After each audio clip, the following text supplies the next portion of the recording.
spear, and Roman Reigns caught him with a knee. Well scouted by the United States champion. Now Roman Reigns with a big clothesline taking down Big E.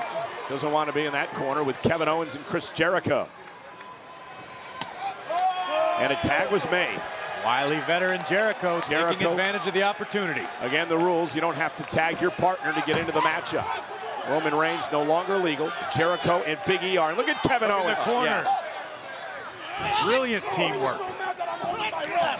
Now Jericho and Owens have Big E where they want him.